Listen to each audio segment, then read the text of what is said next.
Okay guys, another day, another helmet tayo. Meron tayo ditong modular dual visor. Ito nga pala yung design na Stingray. Wala dito yung kanyang silver lens at syempre meron siyang kasamang clear lens basta Evo helmet. Itong model ng Evo helmet na modular, meron siyang hidden lock dito sa gilid na pwede ninyong itaas. At mag-i-steady na tong kanyang modular, kahit anong gawin ninyo hindi na yan bababa. Pero syempre huwag nyong kakalimutan na ibalik ito para maibaba nyo yung kanyang modular kung gusto nyo na siyang isara. Kung interesado dito sa VXR 5000 na Stingray, ito, pakita na natin yung kanyang montage video.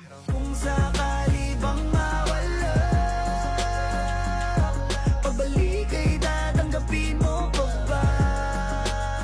Kung interesadong bumili, pwede kayong pumasyal dito sa hideout natin. Located tayo sa Ordaneta City, Pangasinan. Pwede rin tayong mag-shipping through GRS Express, nationwide yan guys. Pwede rin sa bus liner kung gusto niyo. Meron tayong drop and go ng Victory Liner. Pwede tayo dyan guys. Kaya ano pang inaantay ninyo?